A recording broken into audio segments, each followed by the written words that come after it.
ಇವತ್ತು ನಾವು ಅಲಸಲೆ ಹಣ್ಣಿನ ಬೀಜದಿಂದ ಸಾಂಬಾರನ್ನ ಮಾಡೋದನ್ನು ಕಲಿಯೋಣ. ಫಸ್ಟ್ ನೋಡಿ, ಅಲಸಲೆ ಹಣ್ಣಿನ ಬೀಜ ಈ ರೀತಿ ಇರುತ್ತೆ. ಇದನ್ನು ಮಧ್ಯದಲ್ಲಿ ಕಟ್ ಮಾಡಿಕೊಂಡು ಈ ರೀತಿ ಸಿಪ್ಪೆ ಬಿಡಿಸ್ಕೊಂಡು ಇಟ್ಕೋಬೇಕು.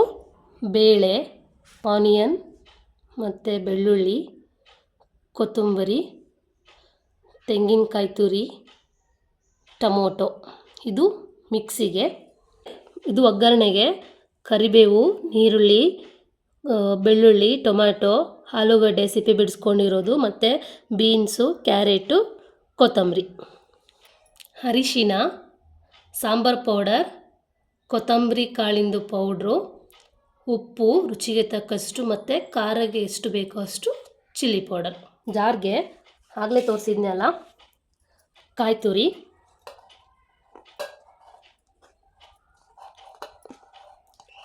ಟೊಮ್ಯಾಟೊ, ಈರುಳ್ಳಿ, ಬೆಳ್ಳುಳ್ಳಿ ಮತ್ತು ಕೊತ್ತಂಬರಿ ಇಷ್ಟು ಹಾಕಿ ಮಿಕ್ಸ್ ಮಾಡ್ಕೋಬೇಕು. ನೋಡಿ, ಈ ಥರ ಗ್ರೈಂಡ್ ಮಾಡ್ಕೋಬೇಕು. ಬನ್ನಿ ಇವಾಗ ಅಡುಗೆ ಸ್ಟಾರ್ಟ್ ಮಾಡೋಣ.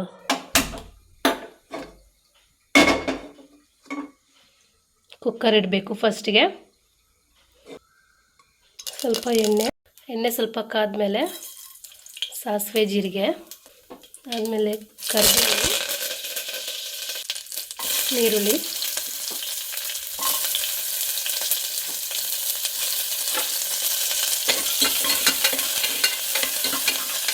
ಬೆಳ್ಳುಳ್ಳಿನ ಸ್ವಲ್ಪ ಈ ಥರ ಜಚ್ಕೋಬೇಕು.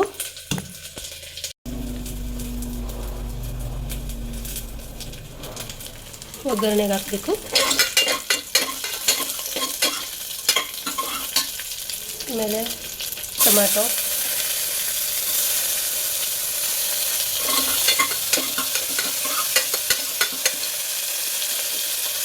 ಆಲೂಗಡ್ಡೆ,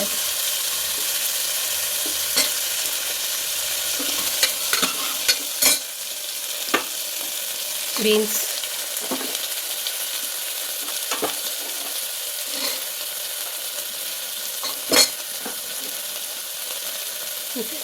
ಕ್ಯಾರೆಟ್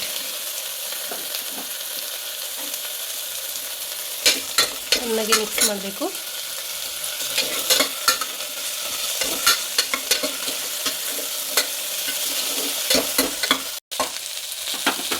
ಆದಮೇಲೆ ತೊಳ್ಕೊಂಡು ಇಟ್ಕೊಂಡಂತಹ ಹಲಸಿನ ಹಣ್ಣಿನ ಬೀಜ ಹಾಕಬೇಕು.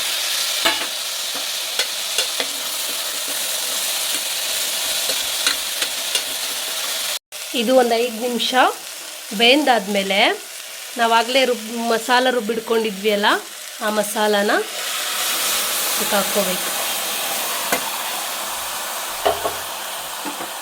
ಸ್ವಲ್ಪ ಹಸಿ ಸ್ಮೆಲ್ ಹೋಗೋವರೆಗೂ ಒಂದು 2 ಮಿನಿಟ್ಸ್ ಬಾಡಿಸ್ಕೋಬೇಕು.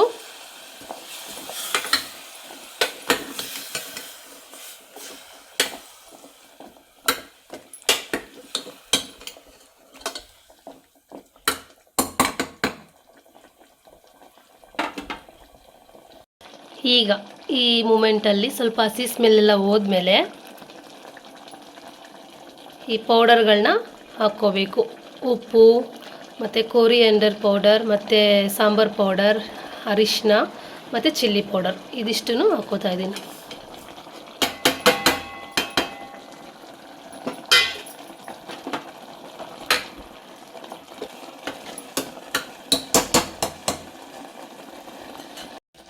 ಈಗ ತೊಳೆದಿಟ್ಕೊಂಡಿರುವಂಥ ಬೇಳೆನ ಹಾಕ್ತಾಯಿದ್ದೀನಿ.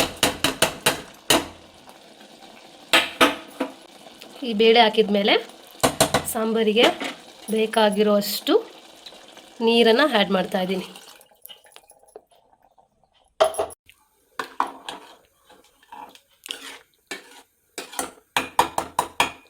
ಈಗ ಸ್ವಲ್ಪ ಮೇಲೆ ಕೊತ್ತಂಬರಿ ಹಾಕಿ 3 ವಿಷಲ್ ಬರ್ಸೋಕ್ಕೆ ಬಿಡ್ತೀನಿ. 1 hour later. ನೋಡಿ, 3-4 ವಿಷಲ್ ಆದಮೇಲೆ ಸ್ವಲ್ಪ ಹೊತ್ತು ವಿಷಲ್ ಆರೋವರೆಗೂ ಬಿಟ್ಟು ಓಪನ್ ಮಾಡ್ತಾಯಿದ್ದೀನಿ. ಸಾಂಬಾರು ಈ ರೀತಿ ರೆಡಿಯಾಗಿರುತ್ತೆ. ತುಂಬ ಟೇಸ್ಟಿ ಆ್ಯಂಡ್ ಯೂನಿಕ್ ಸಾಂಬಾರು ಅಂತಲೇ ಅನ್ಬೋದು. ಇದು ತುಂಬ ಚೆನ್ನಾಗಿರುತ್ತೆ. ಒನ್ ಟೈಮ್ ನಿಮ್ಮ ಮನೇಲೂ ಟ್ರೈ ಮಾಡಿ. ನಾನು ನೋಡಿ ಇವಾಗ ರೈಸ್ ಜೊತೆಗೆ ಟ್ರೈ ಮಾಡ್ತಾಯಿದ್ದೀನಿ. ತುಂಬ ಚೆನ್ನಾಗಿರುತ್ತೆ. ಇದೇ ಥರ ಯುನೀಕ್ ಅಡುಗೆಗೋಸ್ಕರ ನಮ್ಮ ಚಾನಲ್ನ ಸಬ್ಸ್ಕ್ರೈಬ್ ಮಾಡ್ಕೊಳ್ಳಿ. Thank you for watching. Love you.